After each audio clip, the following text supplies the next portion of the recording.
일본을 위해서 정말 수고하시고 애쓰시고 또한 작은 교회 안에서도 고생하시고 정말 애쓰신 모습 너무 감사하고 찐합니다. 아주 마음속에.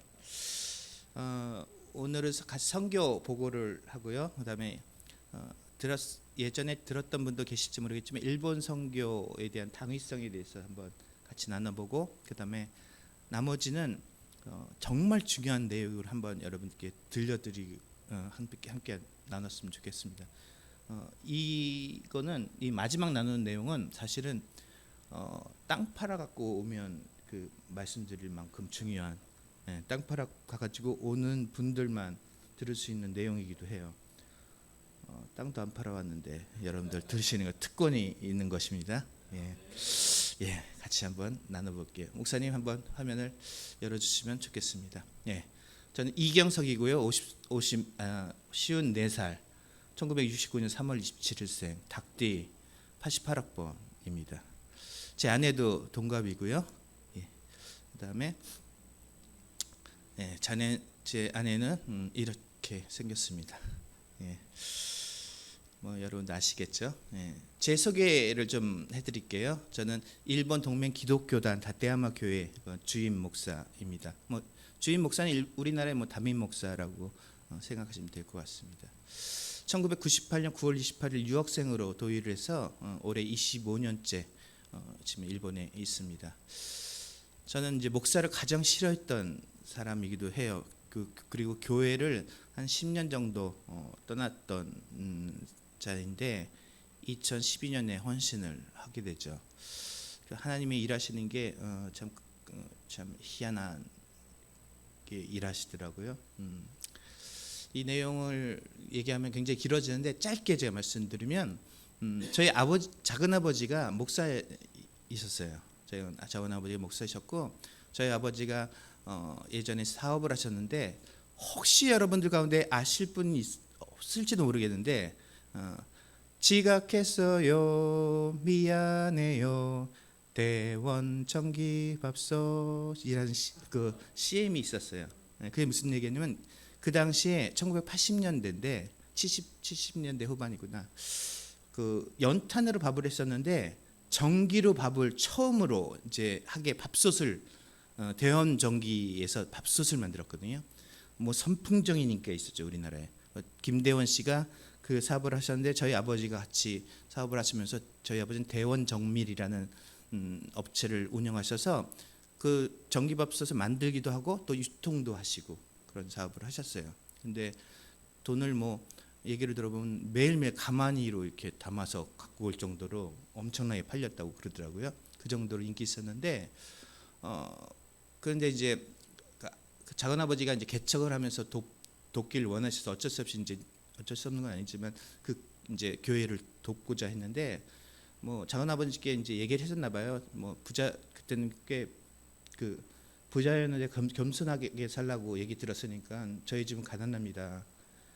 저희 집 기사들도 가난하고요. 가정부들도 가난해요. 저희 집은 참 가난하게 살고 있습니다. 이제 그런 겸손한 이제 가난한 집안에서 이제 살았는데 이제 저희 아버지가 작은 아버지님한테 저 집은 이제 교회 드리겠다고 이렇게 말씀을 하셨었나 봐요. 살아계실 때.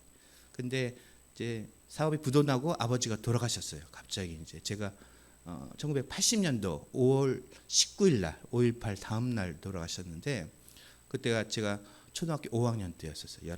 만 11살 때 돌아가셨는데 그 돌아가시고 나서 그 부도난 걸 다 정리해 봤더니 집이 딱 두 채가 남았어요. 근데 그 한 채는 살고 있던 집이었고 또 한 채는 이제 그 작은 아버지한테 얘기한 집이었는데 작은 아버지가 돌아가시자마자 집을 달라고 찾아온 거예요. 교회 드리겠다. 이제 저희 어머니는 전혀 몰랐죠. 전혀 몰랐던 상황인데 성경적으로 따지면 그 달라고 하는 것 자체가 말이 안 되는 거예요. 성경적이지도 않고 윤리적이지도 않고. 근데 작은 아버지가 계속 달라고 요구를 했어요.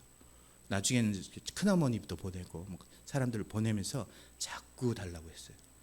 그래서 저희 어머니가 그럼 전 재산을 줄 테니까 우리 자녀 셋을 대학교든 뭐 공부하고 싶은 만큼 키워달라 했더니 내가 왜 당신 자신을 키우냐. 이제 좋은 목사가 아니었어요. 작은 아버지는. 뭐 그런 상황에서 결국 어머니가 계속 오니까 결국 내린 결론은 그 집을 팔아서 반을 드리는 걸로 그렇게 합의를 봤어요. 반을 드렸더니 그 반을 받으셔갖고 작은아버지는 자기 돈하고 합쳐갖고 집을 샀어요. 자기 집을 샀어요. 그런 상황이었어요. 이제 그런 걸 다 알고 있던 제가 초등학교 5학년이었었는데 이제 그 내용을 다 알았으니까 마음의 상처도 많이 됐고 그 계기로 저희 가족이 이제 그 교회를 떠나게 되는 이제 계기가 됐어요. 그리고 그러니까 교회를 한번 떠나니까 다시 교회에 이제 들어가기 힘들더라고요. 10년을 이제 헤매는 그런 상황이 됐었어요. 그래서 목사를 굉장히 싫어하고 그랬던 이제 저였죠. 그래서 일본에 유학할 때까지 굉장히 교회에 정착하기가 굉장히 어려웠어요. 믿음은 가지고 있었어요. 믿음은 흔들지 않고 갖고 있었는데 그게 가장 좀 힘들었던 상황이었죠. 그 2012년에 헌신해서 2013년 TCU에 이제 3학년으로 편입을 해서 신학교 교회 교직 과정 2년 다니고 그다음에 대학원 2년 다녔습니다. 그리고 2016년에 다테야마 교회 전도사, 보교사. 일본은 이제 저희 교단은 이제 교사로 하죠. 에베소서 4장 11절 말씀에 어떤 이들은 사도로, 어떤 이들은 선지자로, 어떤 이들은 전도자로, 또 어떤 이들은 목사와 교사로 이제 부름을 받았다라는 말씀이 있는데 목사라는 포임에는 사실 목사가 아니고 목자예요. 목자. 그 포이맨이 목사가 돼버리면 여호와는 나의 목사시니 내게 부족함이 없으리라가 돼버리죠. 같은 말이거든요. 사실은 그러니까 목사가 아니고 목자인데 지금 우리가 목자라는 그 개념이 없으니까 이제 목사로 번역을 했죠. 사실은 거기에 이제 교사가 나오는데 이제 교회에서 일하는 그 가르치는 은사를 가지고 가르치는 역할을 하는 교사, 지금의 목사 역할을 하죠. 사실은 그러니까 저희 교단에는 교사라고 얘기하고 있어요. 그래서 전도사는 보교사, 그리고 목사는 이제 정교사로 지금 저희들이 자격을 갖고 있습니다.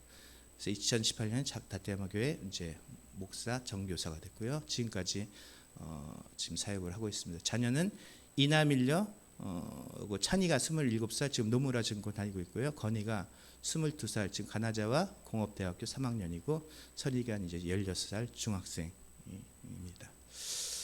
교회에 대해서 좀 설명을 제가 드리겠습니다. 교회는 치바현 다테야마시에 있습니다. 인구 43,672명.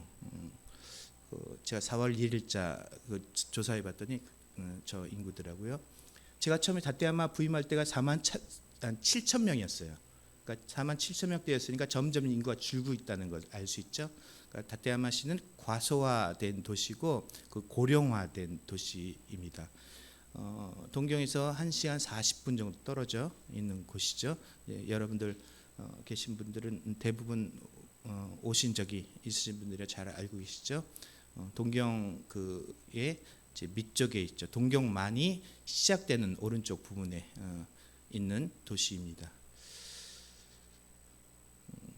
관광지고요. 일본 내 그 보양지로 불리기 때문에 따뜻한 도시이기도 합니다. 그래서 동경에서 1시간 40분 떨어져 있다는 것은 무슨 얘기냐면 고등학교만 졸업하면 다 동경으로 떠난다는 얘기예요. 젊은이들은 그 다테야마시에서 이제 떠나고, 또 보양지라는 것은 따뜻한 곳이거든요. 그건 일본 관동 지역에서 가장 남쪽에 있어요. 그래서 가장 따뜻한 곳입니다. 1년 내내 눈이 오지 않는 따뜻한 곳이어서 은퇴한 사람들이 다시 돌아오죠. 그러니까는 그 다테야마에서 떠나서 동경으로 갔던 사람들이 은퇴하고 다시 돌아온. 그러니까는 인구는 점점 더 고령화되고 있는 도시라고 보면 됩니다. 관광지이기도 하기 때문에 8월 달에 저렇게 폭죽도 하고 부르심교회 또 줌 여러분들이 와서 한번 폭죽 저거 할 때 참여하신 적 있죠? 예, 그런 곳입니다. 다테야마 교회는 1947년에 창립돼서 76주년, 올해로 76주년 된 교회고요. 부속 보육원이 있습니다. 점점 과소화되기 때문에 보육원생들도 올해는 55명 정도예요. 그리고 직원이 16명이 있고요. 그동안 작년까지만 해도 저희 정원이 60명이었거든요. 정원이 넘었어요. 68명 들어오기도 하고 그랬었는데 올해부터 이제 정원이 미달되기 시작했어요. 앞으로 계속 이제 미달될 걸로 보이고 있어요. 그러니까 좀 점점 도시가 더 그 과소화되고 있다는 것을 알 수 있죠. 현재 28명이 이제 예배 드리고 있고요. 교회원은 그 중에 24명이 있습니다. 성도의 평균 연령이 71.7세. 그 22년 때 계산해 보니까 그렇게 나오더라고요. 제참에 제가 7년 전에 부임했을 때는 74.6세인가 됐었어요. 우리 자녀 셋을 집어넣었더니 68세로 떨어졌었죠. 그래서 처음에 성공하고 들어가는 걸로 그랬었죠. 근데 이제 점점 돌아가시는 분들이 생기고 또 입원도 하시고 성도의 약 20% 정도가 예배자의 20% 정도가 정신적으로 연약함을 갖고 계신 분들이기 때문에 또 발작하시기도 하고 그래서 시설로 들어가시는 분도 계시고 그러니까 점점 이제 줄어들죠. 전도해서 새로운 분들이 연결돼도 이게 점점 줄기 때문에 간신히 그 인원을 계속 유지하고는 있어서 하나님 은혜 가운데 참 감사하다고 느낍니다. 처음에 들어왔을 때 우리 교회가 빠르면 5년, 길어도 10년이면 이제 위험해질 수 있는 교회가 되겠구나. 그리고 혹시 어쩌면 내가 교회 문을 닫는 그 역할을 할지도 모르겠다. 그건 죽기보다 싫었었어요, 사실은. 그래서 그 고민이 굉장히 많았습니다. 그 고민을 찾았는데 참 어려웠어요. 방법이 없더라고요. 저는 제자 훈련만 10몇 년 동안 제자 훈련만 했던 사람이고 또 제자 훈련을 하고 싶었던 사람이고 또 동경에 청년들을 데리고 제자 훈련을 하고 싶었었는데 하나님께서 내모신 곳은 다테야마라는 고령자가 많은 도시의 시골 교회로 내모셨는데 고령자가 많고 또 정신적인 연약한 분들이 계시니까 제자 훈련이 불가능한 거였어요. 제자 훈련이 불가능한 상황에서 저와 아내가 열심히 해봐야 한 명 그 전도돼서 교회에 연결될까 그 정도 열심히 했더니 매년 세례자 한 명씩은 나왔었어요, 사실. 그러는데 그게 유지되기가 힘들더라고요. 일본도 3년 정도 지나면 세례 받은 사람이 이렇게 떠난다는 평균적인 그런 수치도 있고 참 쉽지가 않았어요. 그래서 길이 안 보였었는데 그런 과정에 이제 가정교회를 만나서 가정교회를 통해서 길을 발견했어요. 제가 가정교회 첫 번째 세미나를 딱 참석했을 때 빛을 봤어요. 이거다라고, 이 방법이 있구나라는 굉장히 중요한 제가 빛을 발견을 해서 희망을 가지게 됐습니다. 20%가 정치적 연약함을 가진 성도들이고 가정교회 사역은 이제 2018년도에 시작을 해서 3개의 목장, 블레싱 목장, 인천 목장, 모바라 목장, 4분의 목자로 시작됐습니다. 처음에는 지금 91세, 80세 부부, 그다음에 64세 목자, 그리고 86세 목회자였거든요. 근데 그분이 이제 4년간 하시고 올해 3월달에 이제 은퇴를 하시고 몸이 이제 건강상 문제로 은퇴하시고 이번 4월달부터 47세 자매가 예비 목자였었는데 올해 목자로 안수받고 사역을 시작하게 됐습니다. 그러니까 목자 나이도 평균 80세에서 71세로 떨어졌어요. 감사하죠. 네, 지금 6년 전의 영상인데 저희 교회 사정을 그래도 6년 전이지만 알 수 있는 영상이에요. 한번 이 영상을 한번 보시고 또 나누겠습니다.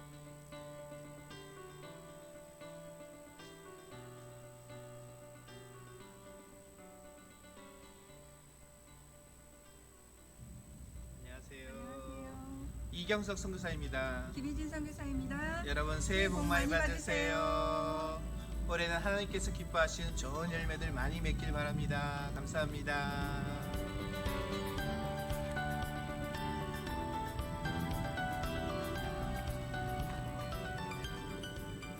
새해 복 많이 받으세요.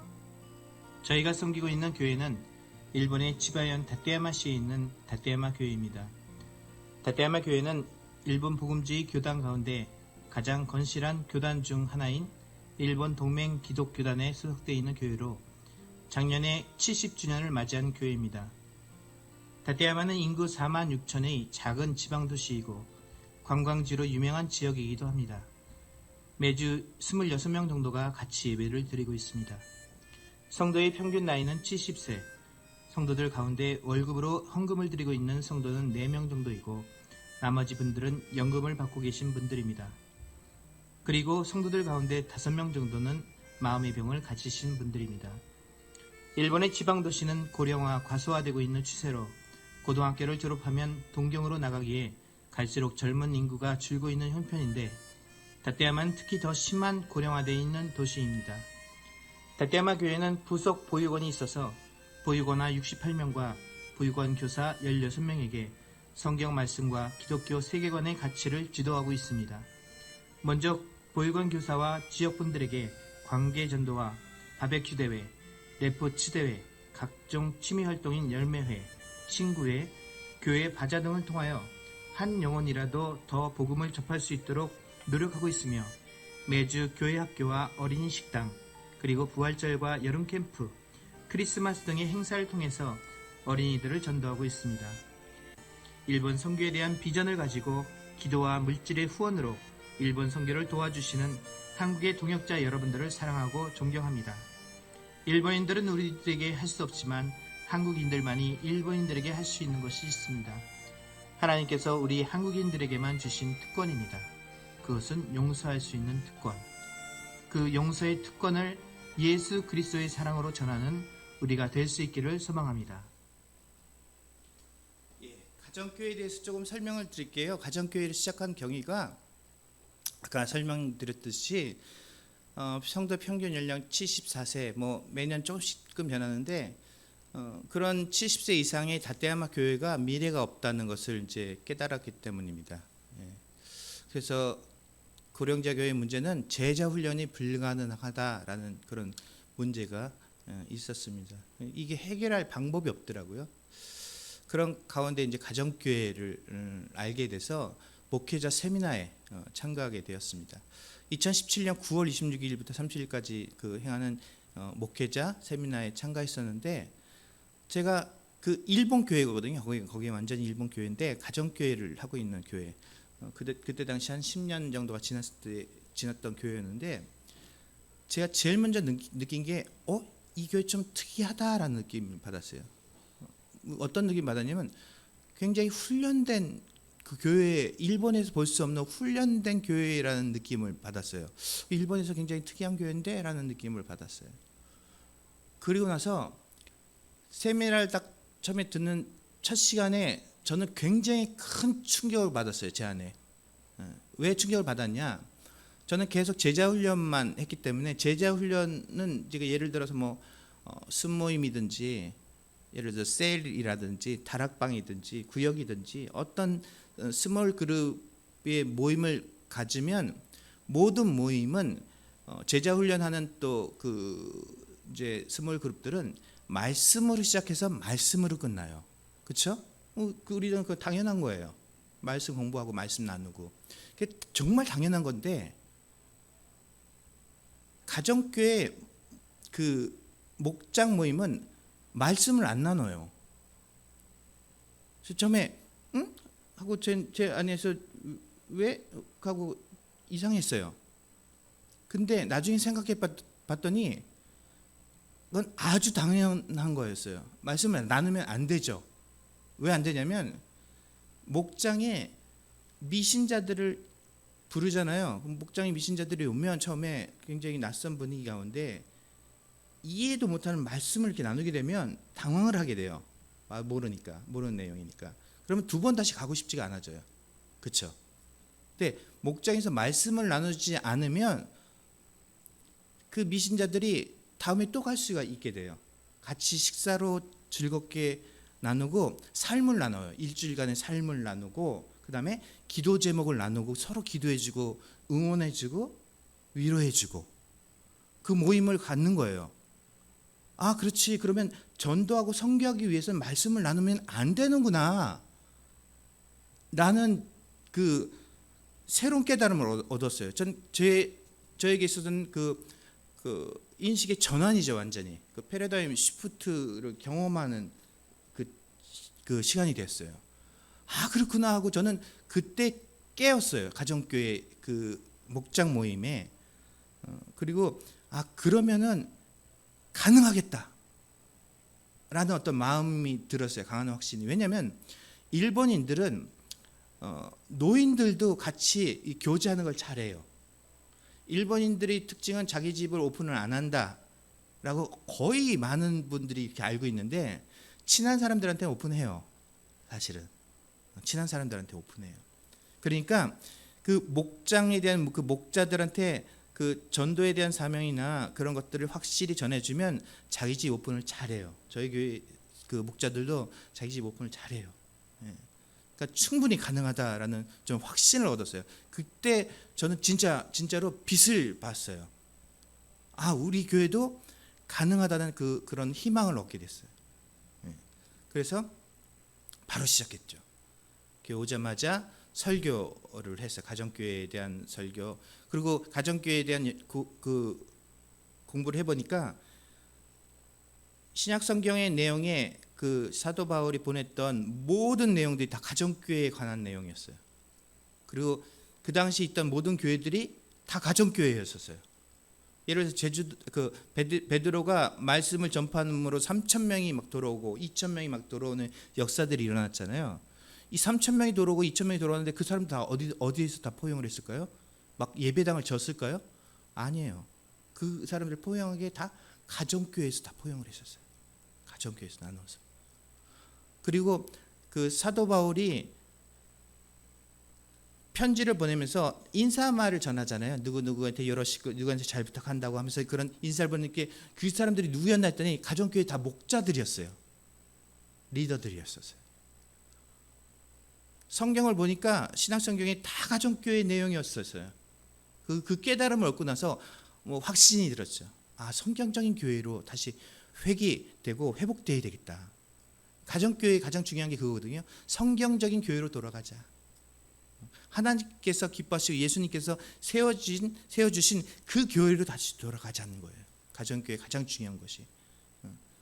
그러니까 가정교회를 통해서 우리 교회가 그 숫자적으로 부흥하느냐 안 하느냐, 그건 두 번째 문제예요. 먼저 우리는 성경적인 교회로 회귀를 합시다. 그게 가정교회 가장 중요한 중요히 내세우는 것이 그것입니다. 그래서 저는 예비 목자를 일단은 세우기 위해서 총 6분을 선정을 해서 처음에 식사를 하고 이제 권유를 했는데, 2분은 이제 못하겠다 해서 이제 2분은 포기하셨어요. 그리고 나머지 4분만이 그 목자 모임을 하셔서 1년 2개월간 가정교회를 서로 배우고 같이 삶을 나누는 그 훈련을 하고 나서 처음에는 이제 어떤 것을 나눴냐면, 성도들은 목사 얘기보다 성도의 얘기를 더 신뢰해요. 예, 신뢰를 해요. 목사 말을 잘 안 들어요. 안 믿어요, 잘. 그래서 치료교회에 그 목자들이 간증을 했었거든요. 그래서 그 간증을 다 달라고 했어요. 제가 달라고 했더니 7 그 목자의 간증이 있어서 그걸 매주 하나씩 나눴더니, 그러니까 2달간 나눌 수 있죠. 그래서 그 간증을 나누고 그 다음에 서로 그 어떻게 느끼는지 그 간증을 쭉 나눴더니, 그 목자들이 느낀, 일반 평신도들이 느끼는 그 감정을 우리 그 예비 목자들도 이제 느끼게 됐어요. 처음에는 나중에 이제 간증하는 걸로 얘기 들어보니까 우리 목자 가운데서도 이 목사님 뭘 하는지 모르겠다, 뭘 시작하는지 굉장히 걱정된다, 그리고 나는 이거 못한다, 이렇게 처음에 생각했던 분들도 있었는데, 이거 언제 어느 타임에 이 목사님한테 전 못하겠습니다 하고 얘기할까, 이제 그 타임만 보고 있었는데 이걸 막 나누고 그러다 보니까 나중에 마음이 변했대요. 그래서 혹시 이거 하나님께서 인도하시는 거라면 따라야 되지 않을까, 그런 마음으로 바뀌었다고 그러더라고요. 그래서 참고 그냥 꾸역꾸역 했었는데, 결국 이 가정교회 이제 이렇게 스며들어 갖고 자기도 하게 됐다, 이렇게 간증을 하더라고요. 아까 이제 성도 가운데 4명이 그 월급을 받아서 헌금을 한다고 소개했는데 지금 3명이에요.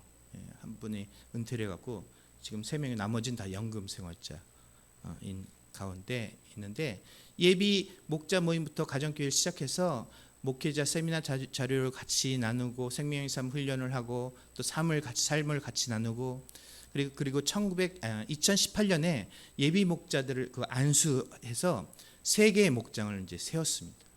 그리고 목장을 확장시키고 목장 모임을 시작하고 그다음에 전 교회 안에서 생명의 삶 말씀을 배우고 확신의 삶 말씀을 배우고 경건의 삶 말씀을 배우면서 이제 훈련을 했어요. 그리고 저희는 제가 이제 그 목장 위에 이제 초원이 있거든요. 제가 초원지기를 스스로 해서 저와 제 부부가 목요일 날은 무조건 초원 모임이 있어서 목자들을 모아서 똑같이 목장 모임 똑같이 하는 거예요. 같이 식사를 먼저 나누고 그 다음에 이제 목자들을 권면하고 막 재밌게 해주고 힘낼 수 있도록 해주고 그래서 노인들임에도 불구하고 막 엉덩이 두들겨 가면서 응원해주고 하니까 그 목자로서의 일을 감당할 수 있게 되더라고요. 그래서 금요일 날은 이제 목장 모임을 이제 갖게 되죠. 자, 이게 이제 초원 모임의 그 이제 사진입니다.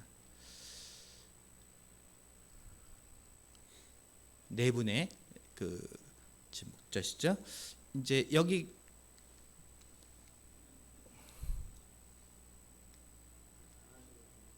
안 해도 되나? 예, 그러네요. 보면 이제 여기 계신 분이 이제 마코토상 이제 지금 91세 되시고요. 그 부인이신 히사코상 이제 올해 80세 되셨고 막 움직이네요. 예, 그리고 이분이 이제 미조모토 목자로 이제 올해 64세 되신 분이고 그다음에 막 움직이네요.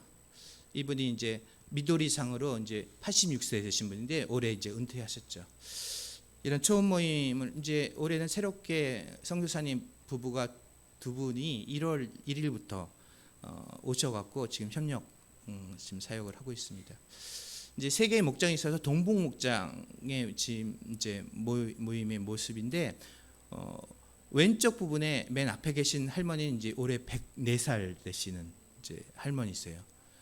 동북 목장은 특히 그 연세된 분이 많아서 올해 동북 목장은 이제 이름이 변경돼서 새롭게 4월부터는 새로운 체제로 바뀌었어요. 그래서 4월부터는 블레싱 목장이라고 필리핀에 있는 두마게티의 블레싱 교회를 후원하는 교회로 되어 있고요. 오른쪽 맨 앞에 계신 할머니가 이 할머니가 이제 104살 되셨고 그의 따님이시고요. 시사코상 80세. 이게 86세 되신 지금 이제 내려놓고 목자를 내려놓고 지금 목원 되셨고 그다음에 91세 되신 마코토 목자시고요. 그다음에 68세 되신 그 아키야마상, 그다음에 59세 되신 안자이 상인데 이 두 분은 정신적으로 연약함을 갖고 계신 분이에요. 그리고 96세 되신 또 시게루 상이고 이분은 이제 VIP라고 미신자를 VIP라고 하거든요. 이제 VIP로 83살 정도 되신 분이죠. 그러니까 지금 굉장히 연령이 높죠. 연령이 높고 그 비교적으로 연령이 낮은 분들이 좀 연약함을 갖고 계신 분이고, 그러니까 실질적으로 여기서 쓰임 받을 수 있는 분이 없어요. 그러니까 오죽하면 91세 되신 분, 80세 되신 분이 이제 목자를 하겠어요. 아마도 가정교회 안에서 최고 연령의 목자이시지 않을까 생각됩니다. 저는 그래서 마코토상을 그 상징적인 존재로 존재만으로 충분하다 이렇게 생각해요.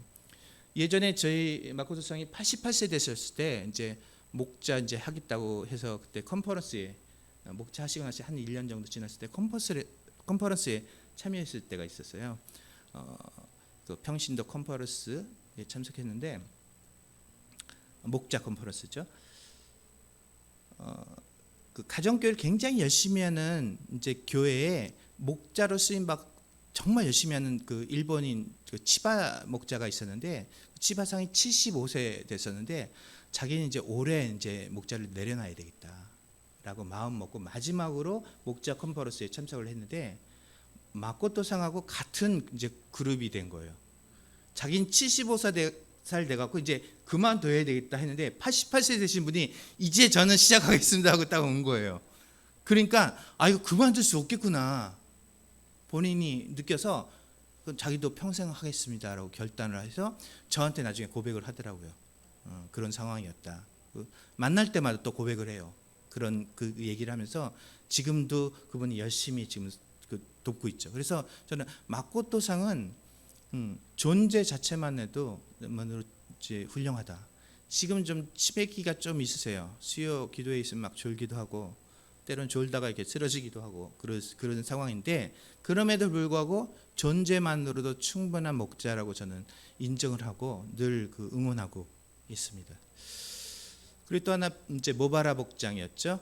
예전에 모바라 목장 모습인데 지금은 이제 이렇게 변화가 됐어요. 그래서 요 이제 이 뒤에 계신 분이 이제 새로운 목자로 치에코상이 목자를 지금 감당하고 있습니다.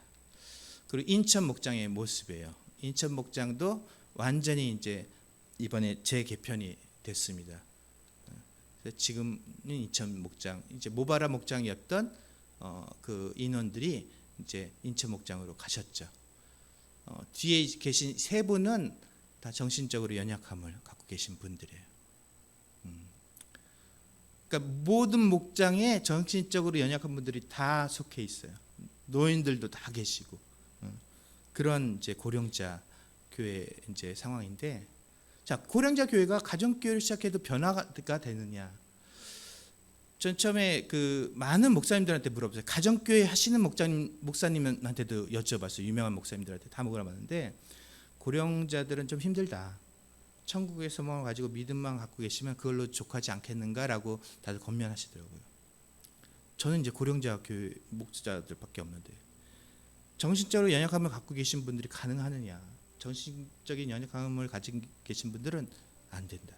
조현병, 그다음에 발달장애 있는 분들은 그건 불가능하다 이렇게 말씀하셨어요. 근데 저는 교회가 그분들밖에 없는데 저는 가능하다라고 믿었어요. 하나님의 말씀이 능력이 있다고 저는 믿었어요. 근데 가정교회 시작하고 나서 어땠는가 하면 고령자분들도 변화가 되더라고요. 변화가 됐어요. 처음에 저희 교회는 갔을 때 정말 전형적인 일본 교회였어요. 장례식 같은 예배 분위기. 그리고 뭐 20몇 명 예배 드리는데 새로운 사람이 와도 인사를 안 해요. 좀 차가운 분위기. 목사만 가서 인사하는 분위기. 그리고 20몇 명밖에 안 되는데 이름을 모르는 사람도 있었어요. 네. 어떤 그런 분위기였어요. 그리고 자기 자녀한테도 복음을 전하지 않아요. 그 가운데는 부부가 신학을 공부한 부부도 있었어요. 그럼에도 불구하고 자기 자녀들은 미신자들이에요. 복음을 전하지 않았기 때문에. 그러니까 자기 자녀들까지 같이 예배 드려서 온 사람은 저희 가족밖에 없었어요. 그랬던 교회였는데 지금은 교회가 어떻게 됐냐? 가정교회하고 지금 올해로 5년째 들어왔는데 정말 따뜻한 교회로 바뀌어서 서로 막 웃으면서 새로운 사람 오면 서로 막 웃으면서 다가가고 인사하고 그런 따뜻한 교회로 변화되고, 그리고 정신적으로 연약함을 가진 사람이 자기보다 더 연약한 사람을 섬겨요. 차로 셔틀을 해주고 고령자들을 셔틀을 해주고, 예전에는 저밖에 셔틀을 못했었는데 이제는 성도들이 서로 셔틀을 해주는 그런 교회로 바뀌고 웃음이 많은 교회로 바뀌었어요. 교회의 인원은 늘었는가? 늘지 않았어요. 늘지는 않았어요. 하지만 지금은 그 숫자를 계속 유지하고 있어요. 입원하고 돌아가신 분들이 계신데도 유지하고 있어요. 그건 좋은 의미죠. 들어오고 계시다는 거예요. 근데 연결돼서 들어오신 분들도 고령자 교회니까 또 고령자분들만 지금 연결되고 있어요. 젊은이들이 연결될 수 있도록 기도를 해주셨으면 좋겠어요. 그리고 정신적으로 연약한 분들도 밝아지고 변화되고 있어요. 제 눈을 보면서 이 얘기를 못하던 자매가 있었어요. 저보다 한 살인가 어린 자매인데 이게 맨날 이러고 이제 말을 하는 자매였었어요. 제대로 얘기를 못하고 그랬는데 그 자매가 얼굴을 이제 보면서 얘기할 수 있게 됐고, 그리고 우리 교회 이제 젊은 사람들이 이렇게 들어가는 라인방에 한 10여 명 들어 있는데 거기서 얼마나 가장 많이 그 글을 올리고 자기 소식을 올리고 굉장히 밝아졌어요. 목장도 매주 열심히 참석하는 그런 자매로 변화됐어요. 놀랍죠? 그러니까 정신적인 연약함을 가진 사람도 변화되고 고령자분들도 변화돼요. 한국에서는 보통 한 70세 되면 뭐 일을 안 시키고 뒷방 노인처럼 이렇게, 그렇죠? 그런 분위기잖아요. 근데 저희 교회는 저는 85세까지 목자로 쓰임 받을 수 있다. 제 경험상 85세까지 교회에서 헌신해서 쓰임 받을 수 있어요. 그런 교회로 변화되었습니다. 가정교회로 전환 후의 결과를 보면 저와 제 아내가 희망을 가지게 됐어요. 처음에는 희망이 없었는데 이제는 할 수 있는 방법이 생겼고 방향이 정해졌어요. 성경적인 교회를 세워가면 되는구나. 그랬더니 성도들이 이렇게 변화되고 있구나 라는 것을 제가 이제 깨닫게 됐어요. 그리고 교회 성도들이 따뜻한 성도로 변화되고 밝아졌고, 그래서 저는 초원 모임 때 늘 웃겨요. 웃기는 막 재밌게 하고 깔깔대고 서로 재밌게 지내고. 제일 처음에는 제가 모든 성도들의 생일날에 그 케이크를 들고 찾아뵀어요. 인사를 드리고. 그것은 성도들의 마음을 사기보다 사실은 제가 그들을 사랑하기 위해서 행했던 거예요. 모든 성도들 생일날 찾아뵙고 기도해 드리고 또 축하해 드리고. 근데 가정교회 이제 목장이 생기고부터는 제가 안 하게 됐어요. 그 목장에서 할 수 있도록 하고, 목장에 지금 참여하지 못하는 아주 일부의 이제 고령자들, 그 분들만 제가 이제 케이크 들고 지금도 이제 그 인사드리고 축하를 하고 있는데, 교회 안에서 축하를 할 수 있게, 목장 안에서 축하를 할 수 있고, 또 목자들은 초원 모임 안에서 축하를 하는 그런 모임으로 됐다는 얘기죠. 그러니까 처음에 제 개인적으로 축하했던 사람들이 이제는 그룹 안에서 축하하고 나중에 교회 전체에서 축하하는 모임으로 변화됐다는 얘기죠. 그리고 성도들이 서로 돕는 모습으로 변화됐어요. 처음에는 저 혼자 열심히 이렇게 섬겼었는데 이제는 성도들이 서로 섬기고 목자가 목원들을 챙기고 또 목원들끼리 서로 챙기는 그런 돕는 모습으로 변화됐다는 얘기죠. 연약한 자들이 더 연약한 자를 섬기는 모습으로 변화되었다는 얘기죠. 그리고 목자들은 매일 목원과 VIP, 그 미신자를 이제 저희들은 VIP라고 얘기를 하는데 일본에서는 비프라고 해요. 비프. 그래서 목자들은 비프를 위해서 열심히 기도하는 모습으로 변화됐어요. 놀라운 변화죠. 그리고 모든 목장에 비프가 참가하고 있어요. 모든 목장에 연약한 자들이 다 있고, 모든 목장에 고령자 교회 있고, 고령자 성도들이 있고, 참 특이하죠. 사실 굉장히 특이한 교회고 특이한 목장인데도 불구하고 굉장히 바람직한 모습으로 변화되고 있다는 얘기죠. 자, 이제 이 내용이 이제 지금까지 제 그 선교에 대한 선교의 보고였습니다. 일본 선교의 그 당위성에 대해서 좀 같이 한번 나눠보고 싶어요. 우리들이 일본 선교를 왜 해야 되느냐? 사도행전 말씀이 있죠. 1장 8절 굉장히 유명한 말씀이에요. 오직 성령이 너에게 임하시면 너희가 권능을 받고 예루살렘과 온 유대와 사마리아와 땅 끝까지 이르러 내 증인이 되리라. 이 말씀이 무슨 말씀이냐면 예수님께서 승천하시기 바로 전에 남기신 말씀이에요. 그게 무슨 말씀이냐면 유언이란 얘기예요. 예수님 마지막 최종적으로 맡기신 유언이란 얘기예요. 근데 이 말씀이 제자들이나 유대인들에게 남기신 말씀인데 이 말씀이 우리 한국인에게 아주 맞는 말씀이에요. 이 말씀이.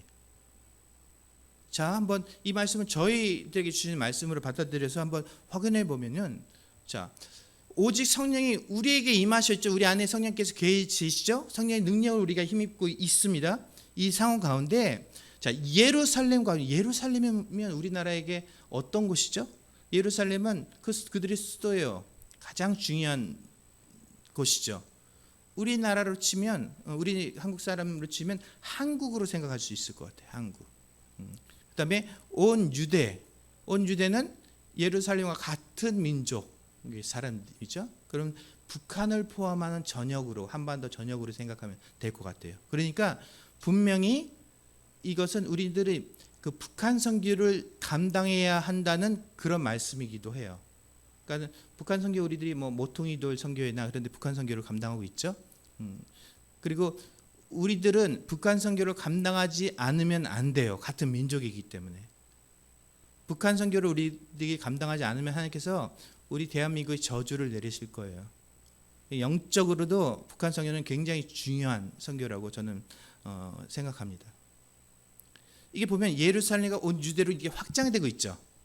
확장되고 있는데 그 다음에 보니까 사마리아 이게 순서가 있는 것 같아요. 예루살렘, 온 유대 확장되면서 순서가 있어요. 그 다음에 사마리아로 넘어갔어요. 사마리아는 어떤 특징이 있죠? 먼저 유대인들과 피가 섞여 있어요. 사마리아인들은. 그리고 사이가 상당히 좋았죠? 네, 아주 안 좋았죠. 개 같은 민족이라고 여겼어요. 그만큼 싫어했어요. 그 왜냐하면 북이스라엘이 그 아시리아에서 멸망을 당할 때 아시리아에서 어떤 이방인들하고 피가 섞였어요. 그때 혼혈 정책으로 인해서 사마리아에 살고 있던 유대인들이 혼혈을 가진 민족이 되었기 때문에 유대인들은 사마리아 사람들을 너무나 싫어했어요. 그러니까 오죽하면 사마리아를 통과하지 않고 그 디귿자로 해갖고 이제 그 이동을 할 정도로 사마리아 땅을 되게 싫어했죠. 인터넷을 보니까 우리나라 사람들이 일본 사람들을 원숭이라고 부르더라고요. 개나 원숭이나. 그렇죠? 그리고 일본 사람들은 우리나라 사람들을 니다라고 얘기하더라고요. 니다. 들어보신 적 있나요? 니다. 왜 니다냐면 그랬습니다. 저랬습니다. 니다로 끝나잖아요. 그러니까 걔들을 듣기는 니다라고 계속 남는 것 같아요. 그래서 니다라고 얘기를 해요. 그래서 나쁘게 표현하는 니다라고 얘기를 해요. 뭐 조센징도 조선인을 그냥 조센징이라 부르는 건 나쁜 뜻은 아니지만 그걸 나쁜 의미로 자꾸 쓰니까 그게 그 나쁜 뜻이 돼버렸죠. 우리나라도 쪽발이는 이제 게다가 이렇게 두 개로 나눠져 있어서 그 마치 돼지 그 족발처럼 이렇게 생겼기 때문에 그 족발이라고 이제 불렀는데 그것도 나쁜 뜻은 아닌데 일본인들을 비하하는 표현으로 썼으니까 이제 쪽발이 하면 굉장히 나쁜 뜻으로 된 것처럼 서로 간에 이렇게 상당히 사랑하고 있죠. 너무 사랑하고 있죠. 일본과 우리나라는. 그러니까 저 사마리아는 우리한테는 일본을 가르쳐요. 결국 땅 끝까지 가기 위해서는 사마리아를 분명히 넘지 않으면 안 돼요.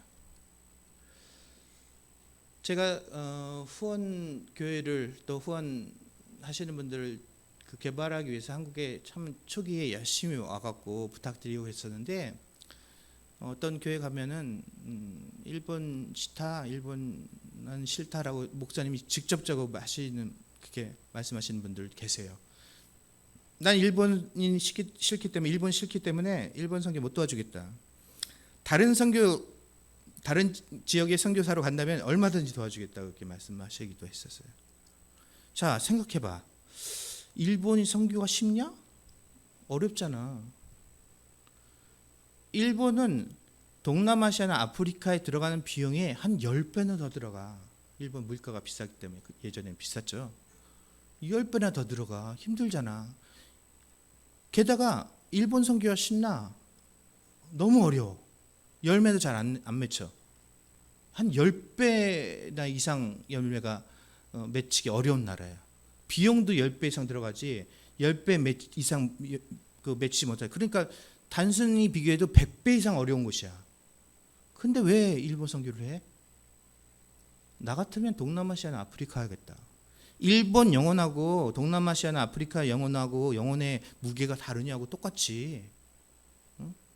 왜 그렇게 합리적인 생각을 안 해? 라고 말씀을 들었어요. 굉장히 합리적인 말씀이죠. 그렇죠? 다른 나라 선교사로 갈 뻔했어요. 네.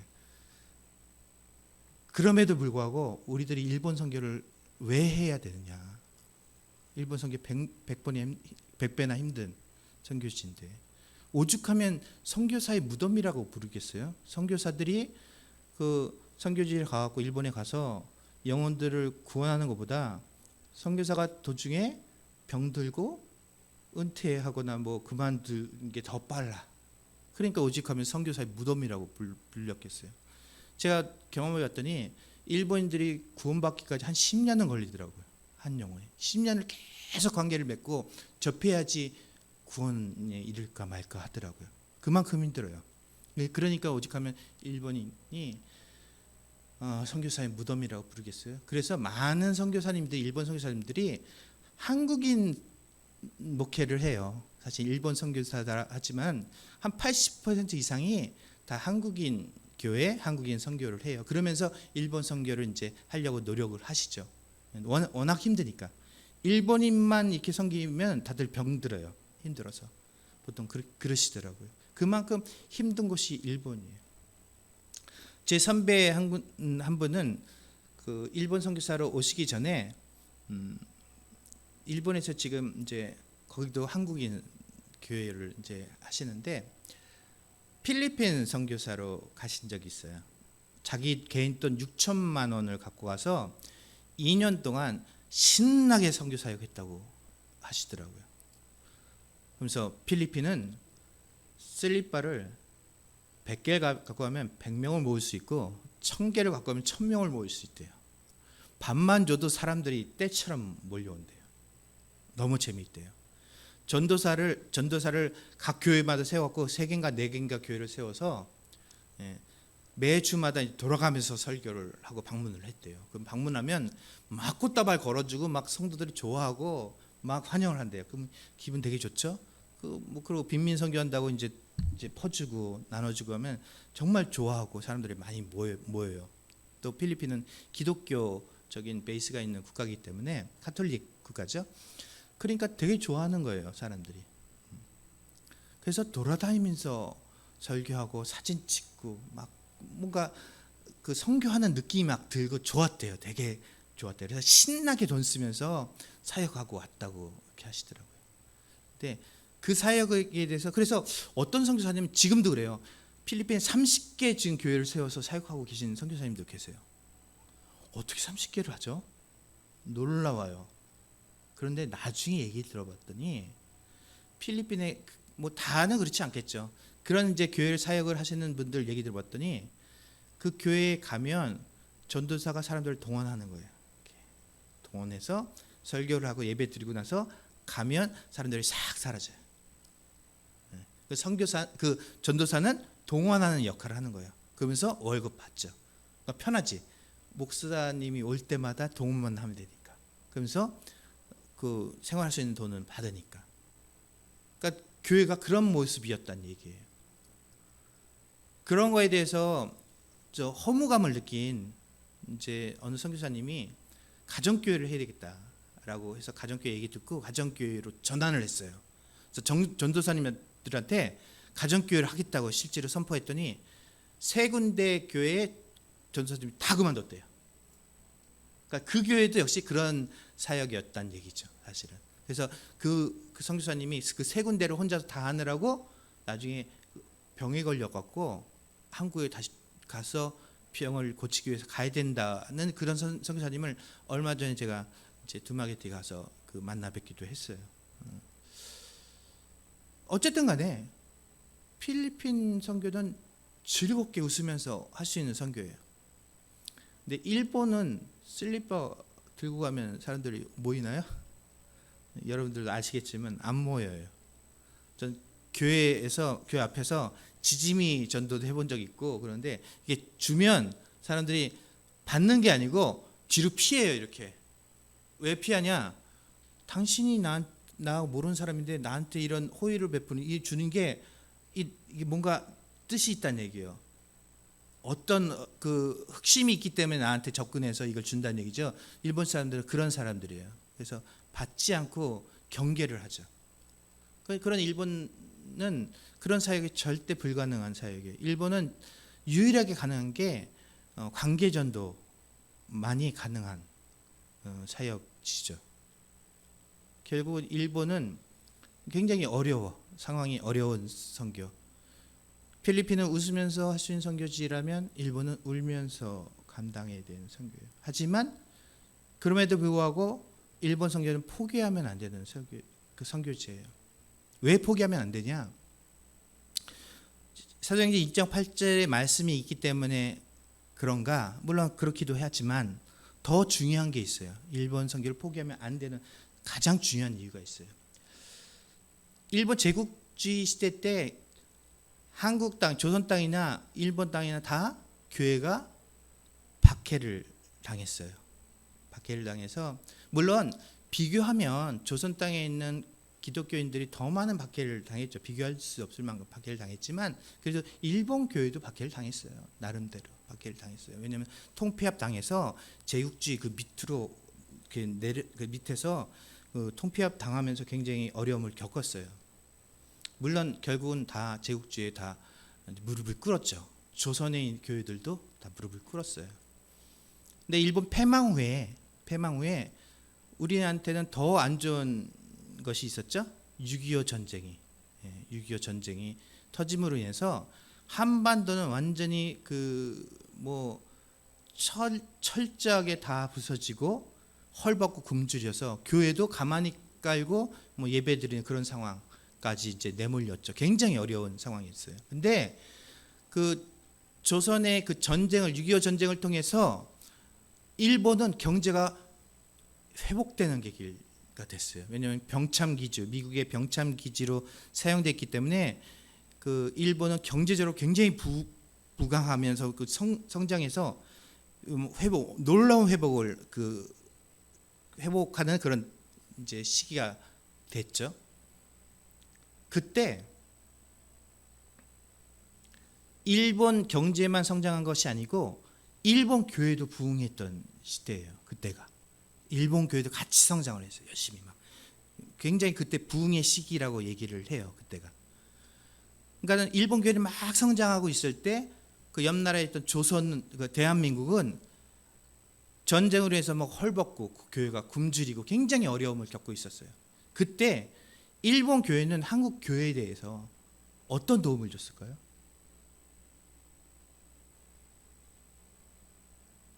일본 나라가 아니고 일본 교회가 한국 교회에 대해서 뭐가 떠오르는 게 없죠? 아무 도움을 안 줬으니까. 아무 도움을 안 줬어요. 자기들은 정말로 부흥의 시기, 꽃을 피우는 그런 시기 때 옆 나라가 굶고 헐벗고 어려움을 겪고 있을 때 아무 도움을 안 줬어요.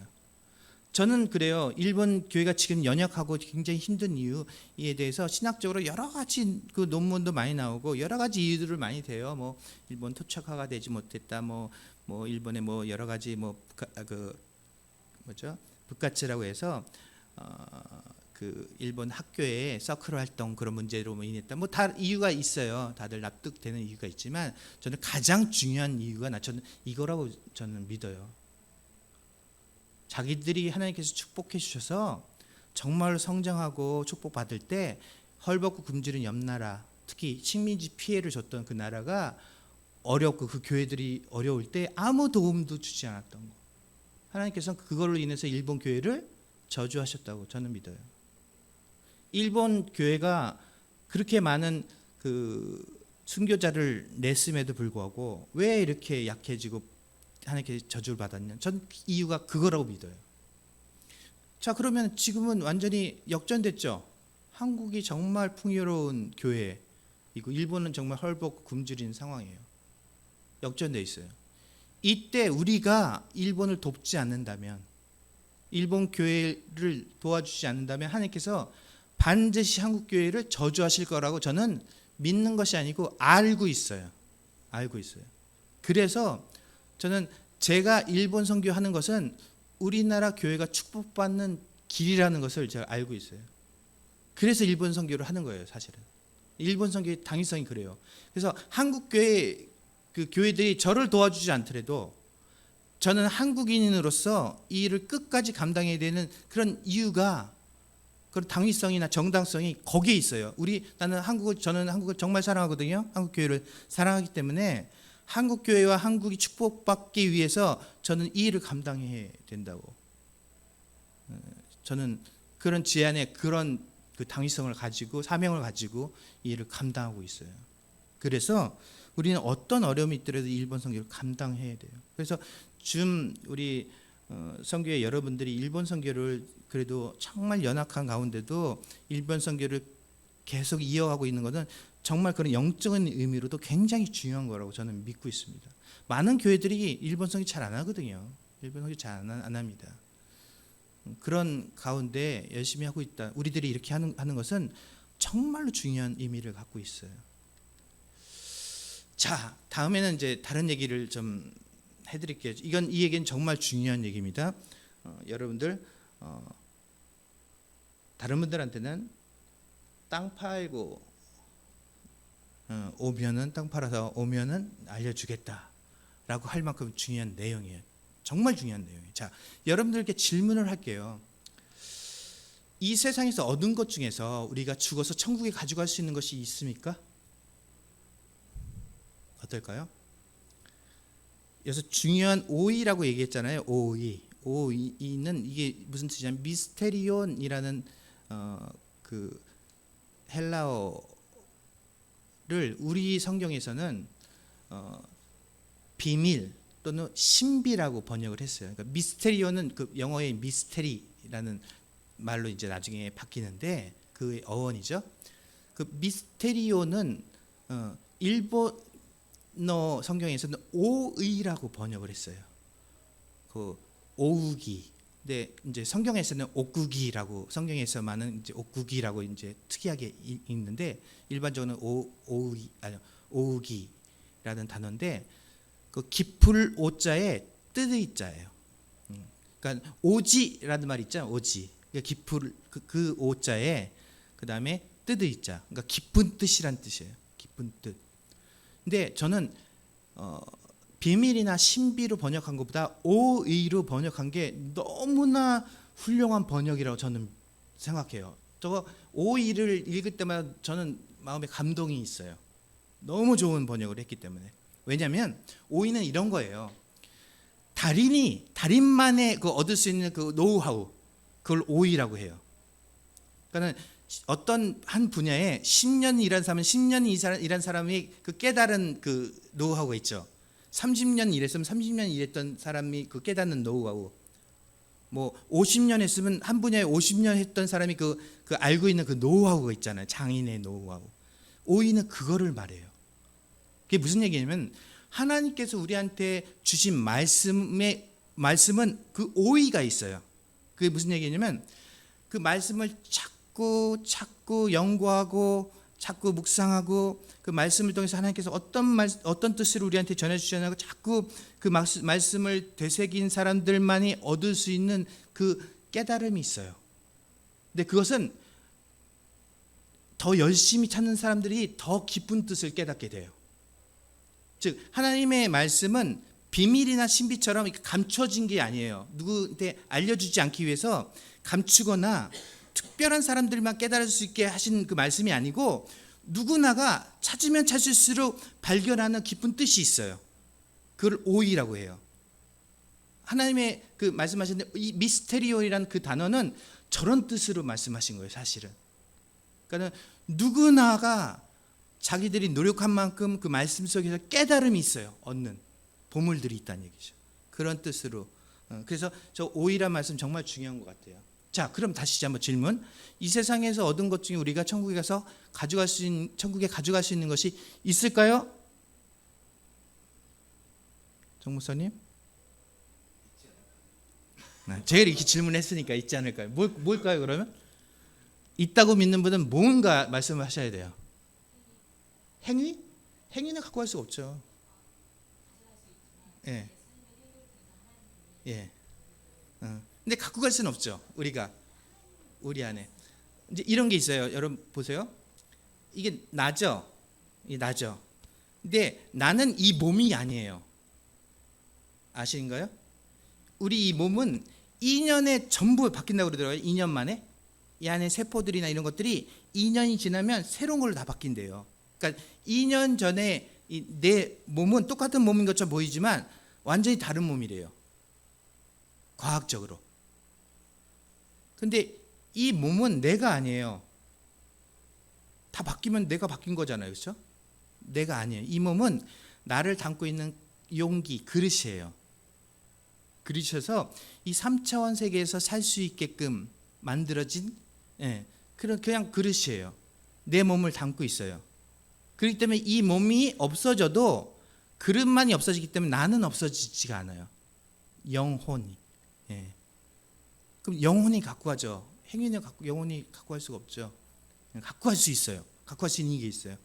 어떤 사람이 하나님께 열심히 기도했다. 하나님 제발 하나만 천국에 갖고 갈 수 있게 해달라고 막 열심히 기도했어요. 근데 하나님께서 너무 열심히 기도하니까 그래 알았다. 뭐 하나만 그래 네가 갖고 와라.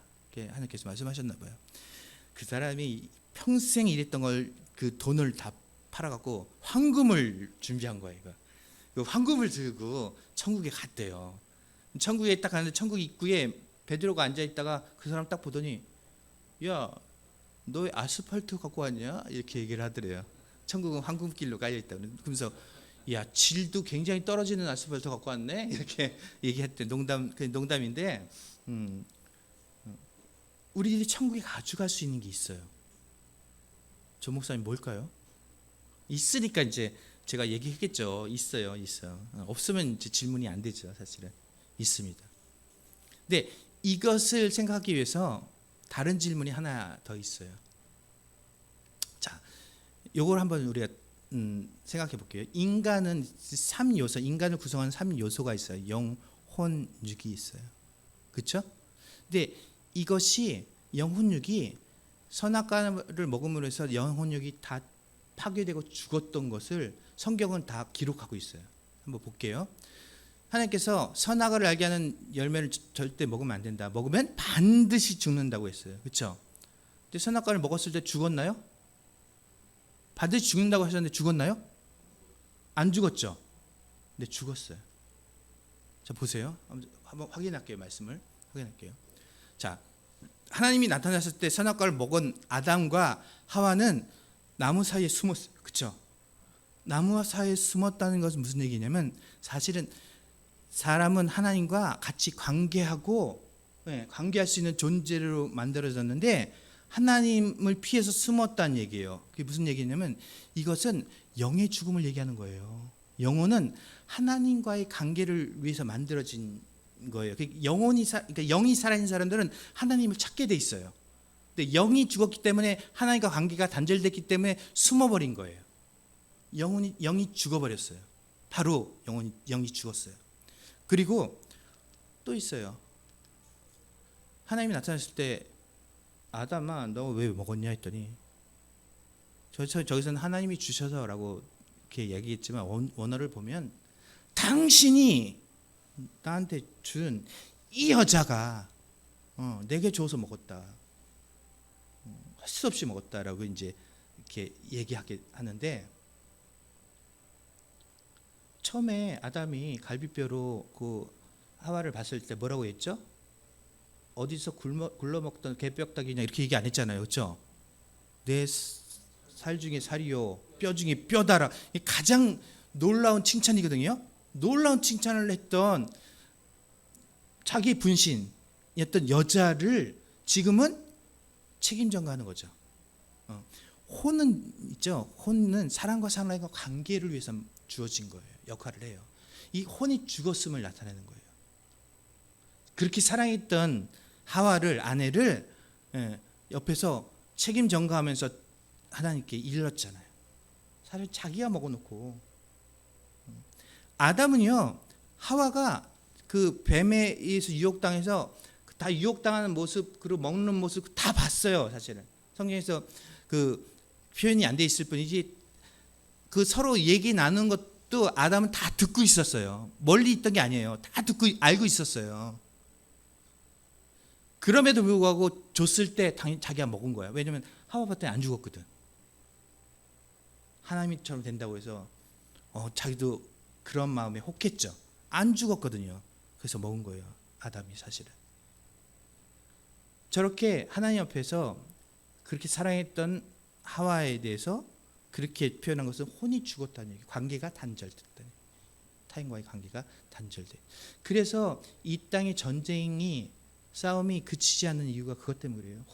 이 세상 사람들 혼이 단절돼 있기 때문에 그래요. 죽어 있기 때문에, 온전한 역할을 발휘하지 못하기 때문에 그래요. 그리고 나중에 이제 아담이 죽었죠. 육신이 죽죠. 그러니까 육이 죽음을 나타내는 거죠. 근데 육이 자기와의 관계가 단절된 의미가 왜 그러냐면, 여러분 들은 거 있죠. 이식하면 뭐 심장을 이식했더니 신장을 이식했더니 성격이 변했다, 그런 얘기 들어본 적 있죠. 때로는 수혈만 해도 성격이 변하기도 한대요. 그래서 요즘은 수혈 잘 안 하는 거 아세요? 서린이가 수술할 때도 타인 수혈을 안 하기 위해서 서린이가 3번이나 가갖고 자기 수혈, 자기 걸로 피를 빼봐서 모아놨어요. 모아놓고, 요즘은 가능하면 타인의 피를 수혈 안 하려고 노력을 해요. 어쩔 수 없을 상황에 이제 수혈하지. 그 모아놓고, 그럼에도 불구하고 피가 부족하잖아요. 그런데 그때 수술할 때 나온 피 있잖아요. 그걸 모아서 그걸 걸러서 그걸 다시 사용해요. 지금은 다 그럴 정도로 남의 피를 가능하면 안 쓰려고 노력을 해요. 왜냐하면 남의 피를 쓰면 성격이 변는데요. 그게 왜냐하면 이 육신에도 나를 담고 있는 그릇이라고 했는데 이게 연결되어 있는 것 같아요. 그래서 자기와의 관계가 이제 되어 있는 것 같더라고요. 그래서 죽음은, 육신의 죽음, 자기와의 관계가 단절되는 그런. 그리고 이것은 결국 예수 그리스도를 통해서, 예수 그리스도를 믿는 것은 이 영혼육이 회복되는 것을 말하는 거예요. 그리고 실질적으로 예수 그리스도를 영접함으로 인해서 이 영혼육이 다 회복돼요. 생각해 보세요. 예수님을 믿으면 영혼육이 회복된다고 그러잖아요. 예수님을 믿는 순간 우리들이 그 하나님을 찾게 되잖아요. 하나님을 간구하죠. 단절됐던 그 하나님을 간구하고 찾게 돼요. 영이 회복되고 있기 때문에 그래요. 회복되고 있기 때문에. 혼이 회복되죠. 타인을 사랑할 수 있는 존재로 바뀌죠. 그렇죠? 크리스찬들만이 온전히 타인을 사랑할 수 있어요. 혼이 회복되니까. 육신은 나중에 예수님의 그 재림을 통해서 육신이, 우리들이 새로운 육신을 이제 회복될 거죠. 그러니까 예수 그리스도를 믿음으로 영혼육이 온전히 다시 회복되는, 다시 살아나는 거예요. 그러니까 성경에서 그 죽었던 것이 다시 이제 회복되는 거, 예수 그리스도를 통해서 회복되는 거예요. 자, 그러면 그 아까 질문의 답을 얻기 위해서는 두 번째 질문을 우리들이 해야 돼요. 이걸 확인해야 돼요. 자, 우리가 천국에 갔을 때 내가 나인 줄 알까요? 다시 정 목사님. 알까요? 사모님? 알까요? 알 것 같아요? 알까? 모를 것 같아요? 네.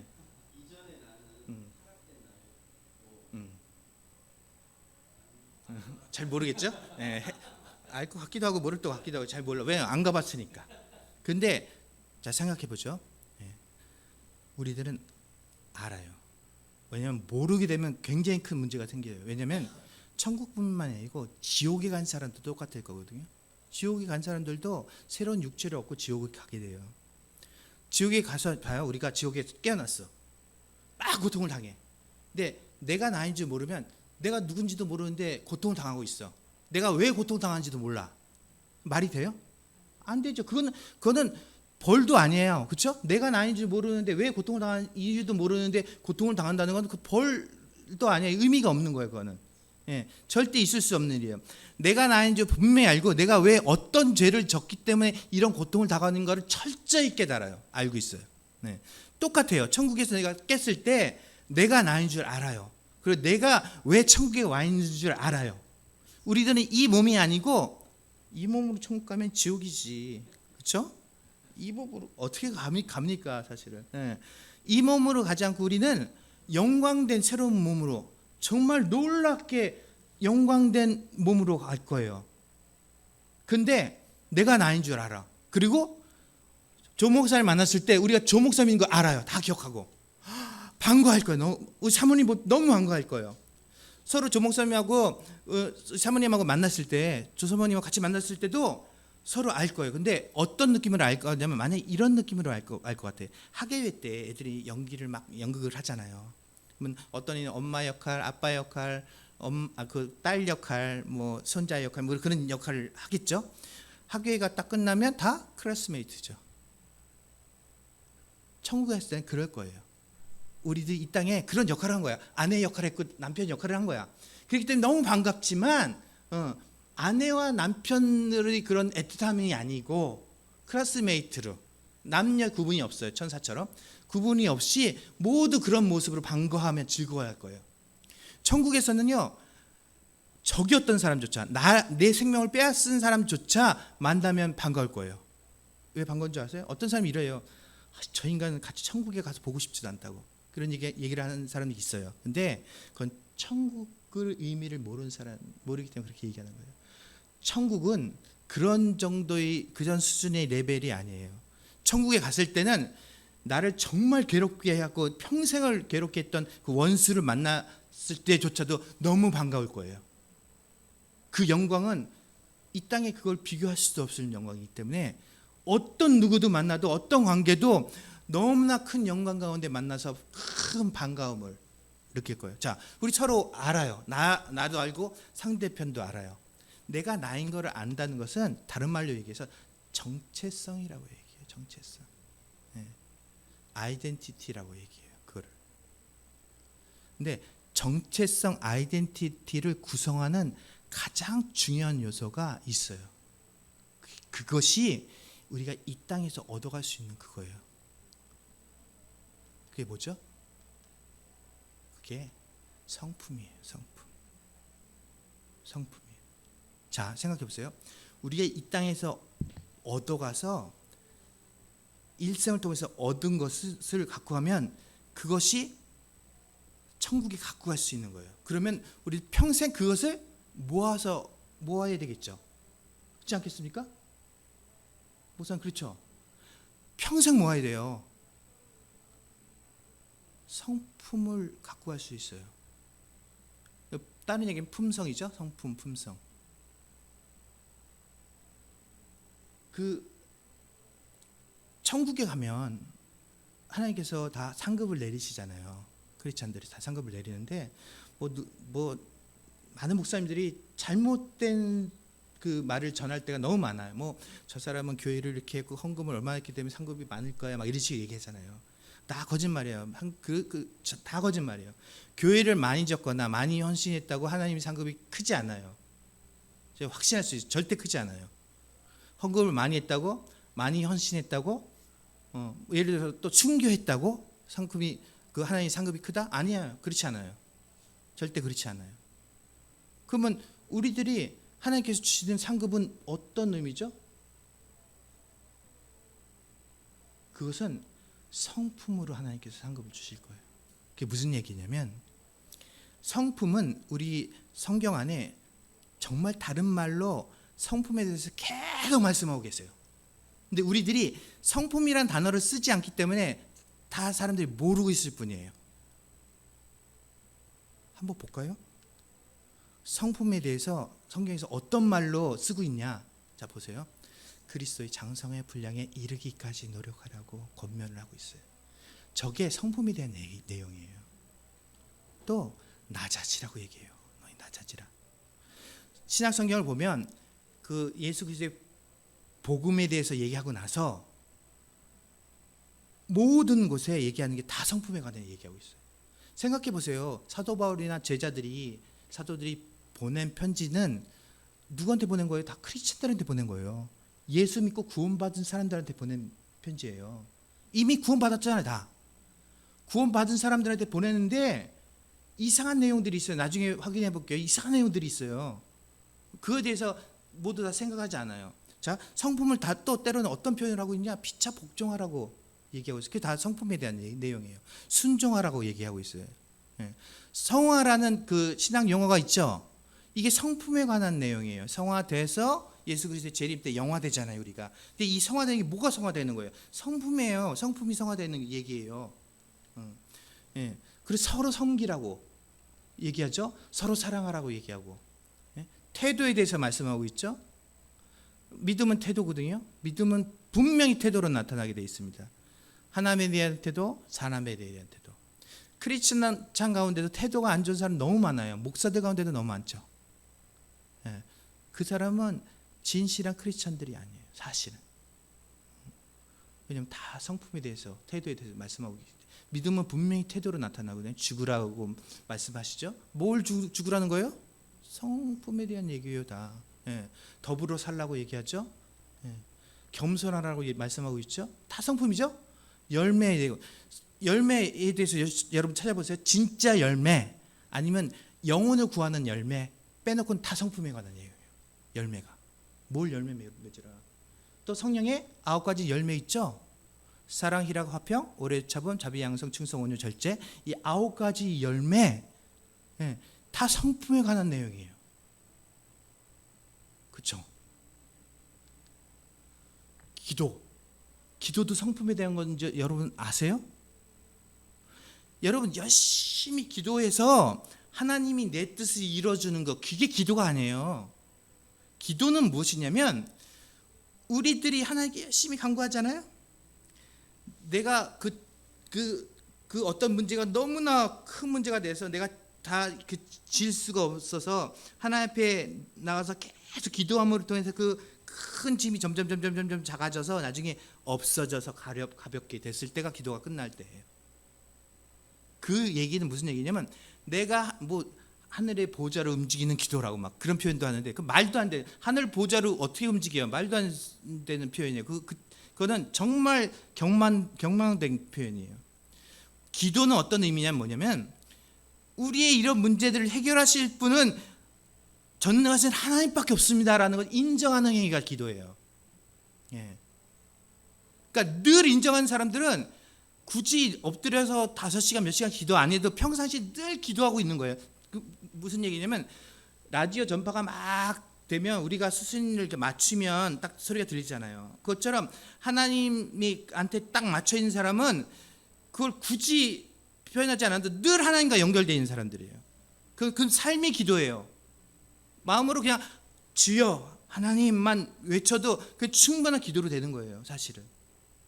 근데 우리는 막 어떤 시간을 투자해서 막 몇 시간씩 기도를 해야만 마치 성에 풀리고 그래야지 뭔가 한 것 같은 느낌 들잖아요, 사실은. 그러니까 자기 욕심을 채우는 거거든요. 자기 욕심 채우는 게 거기에 다 드러나는 거예요, 사실은. 결국은 뭐냐면 내 욕심이 기도를 통해서 나타나고 있을 뿐이에요. 근데 본인이 그걸 못 느끼는 거예요. 그게 아니에요. 내 모든 문제는 오직 주께서 하나님께서 들어주실 수 있습니다. 그것을 인정하는 행위가 기도라는 얘기죠. 저것도 결국은 성품에 관한 내용이에요, 사실은. 놀랍죠? 성경에 나오는 모든 게 다 성품이에요. 크리스찬들에게 전해주는 말씀이 다 성품에 관한 내용이에요. 다른 말로 설명되어 있을 뿐이에요. 근데 우리는 그걸 몰랐어. 모르니까 아무도 그거를 강구하고 살지 않아요. 목사님들도 그걸 전하지 않아요. 그러니까 우리나라 같은 이상한 교회가, 이상한 크리스찬들이 많이 생성됐어요. 크리스찬 보세요. 이 땅에서 어떤 삶을 살고 싶어요? 물질의 복을 얻어서 죽어서 천국까지 가고 싶어요. 아주 이기적인 존재죠. 세상에 그보다 이기적인 사람이 없어요. 양심이 있으면 하나는 포기해야지. 이 세상에서 그렇게 잘 먹고 잘 살기를 원했으면 천국은 포기해야죠. 그게 좀 양심 있는 거 아니에요? 그렇게 살고 죽어서 천국까지 차지하고 싶어 하는 거예요. 그런 이기적이고 그런 악한 존재는 없어요. 그게 다 크리스찬들이에요. 이 땅의 크리스찬. 우리 특히 한국 교회, 한국 크리스찬들 그렇지 않습니까? 목사들도 그걸 추구하고, 그렇죠? 번영 신학, 그렇죠? 그걸 자꾸 추구하고 그게 하나님의 복으로 마치 그 전하고 그 교육하는 건 정말 악한 행위거든요. 사실은 그 성경은 그걸 말씀하고 계시지 않아요. 절대 그걸 말씀하고 계시지 않아요. 다 성품에 관해서 얘기했어요. 그럼 우리는 평생 그 성품의 열매들을 맺기 위해서 노력을 해야 돼요. 크리스찬들은 그런 삶을 노력했다면 한국 기독교가 이렇게 변질되지는 않았겠죠. 그렇죠? 이건 정말 중요한 얘기예요. 이게 왜 중요하냐면 우리들이 받을 상급하고 연결되어 있기 때문에 그래요. 그러면 우리들이 어떤 상급을 어떤 기준으로 받을까? 정말 뭐 하나님께 뭐 헌신했다면 뭐 별의별 사람들마다 다 헌신이 다 다를 거 아니에요. 그걸 어떤 기준으로 받아요? 그 상급은 이 땅에서 얻은 걸 갖고 갔을 때 천국에서 그 죄에서 받게 되는 거예요. 그렇기 때문에 이 땅에서 갖고 갈 수 있는 성품이 우리들이 하나님께서 받을 상급의 기준이 된다는 얘기예요. 즉 성령의 9가지 열매가 완벽한 분이 누구이죠? 유일한 한 분이 계시죠? 예수님이에요. 예수님은 그 기준이 되는 거예요. 기준이 돼서 우리들이 이 땅에서 얻어간 그 성품을 이제 예수님과 만났을 때 예수님하고 재개되는 거예요. 재서 예수님한테 가장 가까운 사람이 가장 큰 상급을 받겠죠. 그렇게 될 거예요. 즉 우리들이 이 땅에서 기도를 많이 하고 헌금을 많이 하고 교회를 세우기 위해 열심히 노력하고 전도를 많이 하면 100명 전도한 사람보다 101명 전도한 사람이 더 큰 상급을 받는 것이 아니고, 그런 열심히 노력하는 그 노력과 수고를 위해서 우리들이 성품이 성장되고 성품이 성숙해지는 거죠. 그러니까 모든 것들이 그러니까 성품이 중요하니까 다른 건 안 해도 돼? 다른 걸 안 하면 그런 헌금이나 뭐 그런 수고나 헌신을 안 하면 성품이 성장되지 못한다는 거예요. 우리들이 연단을 통해서 바뀌잖아요. 왜 연단 당하는 게 너한테 너에게 복된 것이냐고 왜 사도 바울이 그렇게 얘기하냐면 연단을 당함으로 인해서 우리 성품이 성숙되기 때문에 그래요. 그러니까 모든 내용이 다 성품에 관한 내용이에요. 놀랍죠? 우리 헌신하는 것도 그렇고 우리들이 하나님께 드리기 위해 열심히 노력하고 낮아지고 그런 모든 것들이 다 성품. 그러면 내가 혼자 있을 때 어떤 행함도 다 성품에 관한 거죠. 예를 들어서 뭐 간단한 거예요. 뭐 쓰레기를 갖고 다 쓰레기 그냥 버리는 거. 그렇죠? 이 버리면 버린 만큼 내 성품에 자기는 못 느끼겠지만 성품에 상처가 가는 거죠. 아무도 없는데 그러니까 호텔에서도 그래요. 이렇게 다 이렇게 정리해서 이렇게 나오는 사람하고 그냥 엉망진창을 해갖고 막 진짜 엉망진창 그냥 나온 사람도 있잖아요. 아무렇지도 않게 나오는데 아무렇지 않게 느낄 수 있지만 자기 성품은 그만큼 손상을 입게 되는 거죠. 남들 안 보는 곳에도 또 잘 정리하고 놓고 오는 그게 온전한 크리스찬들의 모습이죠. 내가 안 쓰니까 물 뭐 아무렇게나 쓰고 전기 아무렇게나 쓰는 것도 정말 성품이 올바르게 된다면 아무도 없더라도 단속을 하겠죠. 그렇죠? 다 성품하고 연결돼 있으니까. 마음에 나쁜 마음을 품었을 때도 아무도 모르지만 나는 알고 있으니까 욕을 하거나 그렇죠? 나쁜 마음이나 나쁜 말을 사용하는 것도 내 성품에 관한 문제니까 본인이 깨달아서 알 수 있겠죠. 다 성품과 관계된 거. 놀랍죠? 이게 나를 구성하는 거. 이 땅에서 갖고 간 걸로 나중에 하나님께서 상급을 내주실 거라는 얘기죠. 그러면 우리 크리스찬들이 어떻게 살아야 되냐? 이 성품을 개발하고 이 성숙되기 위해서 계속 그걸 노력하면서 살아야 돼요. 그렇게 되면 진짜 예수님 닮는 모습으로 변화될 거예요. 교회는 분명히 그걸 가르쳐야 되고 목사님은 그걸 분명히 가르쳐야 돼요. 성도들한테. 그러면 우리 크리스찬들의 삶이 변화되고 달라질 거예요. 이거 정말로 중요해요. 왜냐하면 신약성경에서 교회에 보낸 편지가 다 그걸 얘기하고 있어요. 예수님을 전하고 나서는 다 그것만을 얘기하고 있어요. 신약성경만 그걸 얘기하고 있나요? 아니에요. 구약성경에서 그걸 얘기하고 있네요. 레위기 같은 보면 제사를 지내요. 제사를 지냈잖아요. 우리들이 유대인들이 죄를 짓고 나서 그 죄를 용서받기 위해서 희생 제물을 드리고 제사를 지내잖아요. 근데 잘 읽어보면 이런 표현이 있어요. 고의로 진 죄에 대해서는 그 제사가 의미가 없다고 써 있어요. 고의로 죄를 진 사람은 그 제사로도 용서받지 못한다고 써 있어요.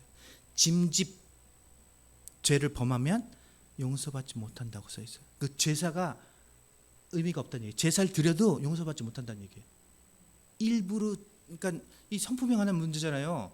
일부러 내가 지은 죄들, 성경에서 제사를 통해서 용서받을 수 있는 것은 내가 무의식간에 지은 죄를 용서받을 수 있을 뿐이에요. 구약 성경에 똑같은 성품에 관한 내용이 기록되어 있고 그걸 가르치고 있었어요. 놀랍죠. 땅을 팔아서 받아왔을 때 이걸 전해드렸어요. 좀 그 받은, 제가 어떤 교회 전에도 이걸 충분히 깨닫지 못한 성도나 교회들이 많아요. 깨달아야 돼요. 그래야지 삶이 변해요. 우리들은 얘기했듯이 천국에 받을 상급의 기준이 성품이에요. 예수님을 통해서. 이게 정말 중요합니다.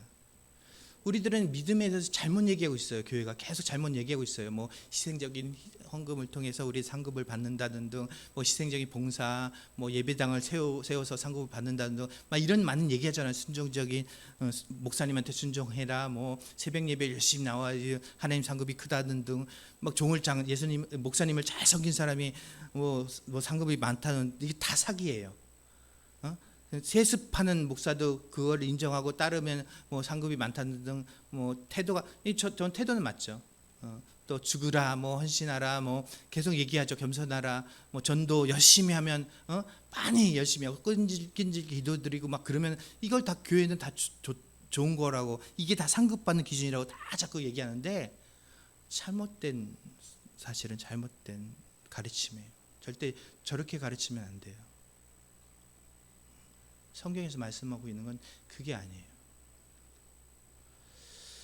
성경을 보면 이상한 내용이 있어요. 다 신약 성경에 보낸 편지가 예수 믿는 구원받은 성도들한테 보낸 내용인데 이런 표현들이 있어요. 자, 갈라디아서 5장 19절 21절 보면 이런 자들은 하나님의 나라를 유업으로 받지 못할 것이라고 나와요. 어떤 일? 육체의 일을 행한 사람들, 즉 음행을 행한 자, 더러운 것과 호색과 우상숭배와 주술과 원수 맺는 것과 분쟁과 시기와 분냄과 당짓는 것과 분열함과 이단과 투기와 술 취함과 방탕함, 이런 것들 저지르는 자들은 하나님 나라를 유업으로, 즉 구원받지 못한대요. 예수 믿고 구원받은 사람한테 보내는 편지인데, 예수 믿었잖아요. 벌써 믿었는데 그네에서 이렇게 말씀하고 계세요. 믿은 사람들이 한테 너희도 이렇게 하면 이런 거 하면 구원받지 못해. 이미 믿은 자들한테, 구원받았다고 믿고 있는 사람한테 말씀하고 계세요. 성경이 여러 곳에 다 말씀하고 계세요. 이 불과 유황으로 타는 못에 던져진다고 그랬어요. 어떤 자들?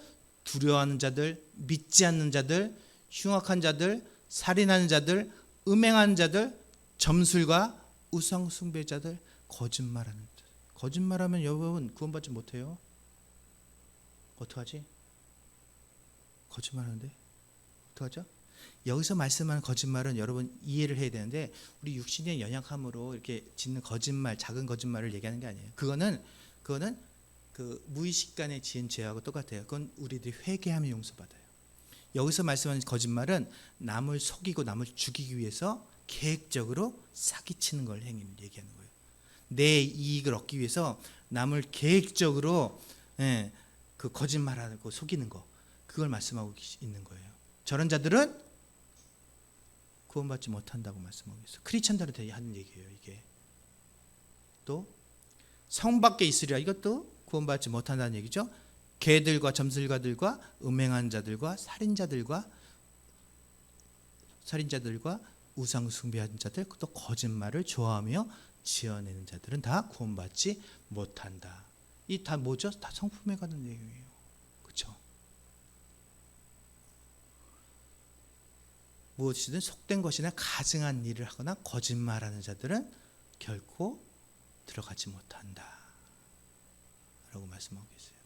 다 성품에 관한 내용이에요. 놀랍죠? 또 있어요. 또 자, 행함으로 구원을 받는다라고 말씀하고 계세요. 그렇죠? 성경에서 우리는 믿음으로 구원받는다고 다 믿고 있는데, 믿음으로 구원받는다고 믿고 있는 다 교회에 보낸 편지에 아니야 행함으로 구원을 받아라고 지금 사도 바울이 얘기하고 있어요. 히브리서도 선을 행함으로 하나님께서 기뻐하시는 제사를 드리라고 얘기하고 있어요. 유명하죠. 야고보서에 행함이 없으면 죽은 믿음이라고 얘기해요. 행함으로 의롭다 하심을 받는다라고 얘기해요. 계속 행함에 대해서 얘기하고 있어요. 행함이 없는 믿음은 죽은 것이다 라고 얘기하고 있어요. 아주 유명한 말씀이잖아요.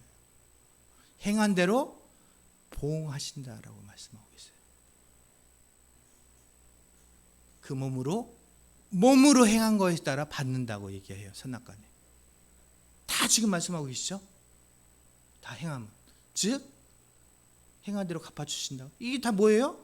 믿음은 행함이 하고 똑같은 거예요. 그러니까 믿음만 있고 행함이 없다, 그건 말이 안 되는 거예요. 행함이 없는 건 믿음이 없는 거예요. 이걸 알아야 돼요. 그리고 이것은 결국 뭐죠? 성품에 관한 내용이에요. 다 행함도 우리들이 행함을 통해서 우리 성품이 성숙해지는 거예요. 다 성품에 관한 내용이에요. 놀랍죠? 아까 말씀드린 대로 구약의 제사를 말씀하시죠. 고의로 죽이면 너는 제단에서도 죽인다고 말씀하고 있죠.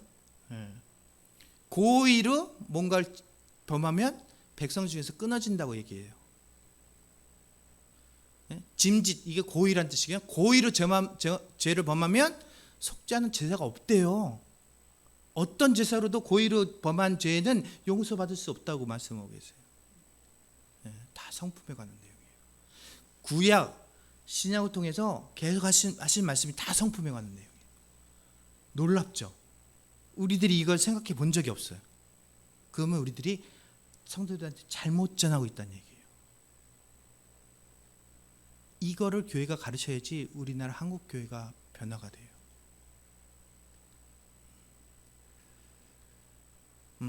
저는 선교란 함께 사는 것이라 믿습니다.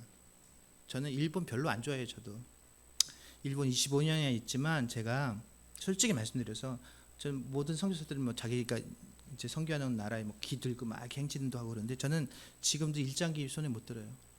미안하지만 못 들어요. 제 딸이 아빠는 한국을 너무 사랑해 이렇게 얘기하더라고요. 정말 그래요. 저는 한국을 너무 사랑해요. 우리나라를 너무 사랑하기 때문에 일본 선교를 하는 거고 그래요. 근데 저는 일본 선교, 하지만 일본 선교 한다고 얘기하기 참 저는 부끄러워요. 일본 선교를 안 해요. 사실은 저는 일본 선교 하고 싶지 않아요. 저는 제가 살고 있는 그 주변에 있는 사람들하고 같이 살고 그들에게 복음을 전하고 그러고 있을 뿐이지 일본 선교를 하고 있지는 않아요. 사실은 제 안에 느끼는 거 그래요. 다만 그것이 이제 일본이니까 일본 선교사라고 얘기할 뿐인데 선교란 결국 함께 사는 것이고 또 같이 삶을 통해서 내가 그리스도의 성품에 이르도록 노력하는 것이지 않은가라고 생각합니다. 이것으로 마치겠습니다. 자, 기도하시겠까요? 한번 기도하고 마치겠습니다.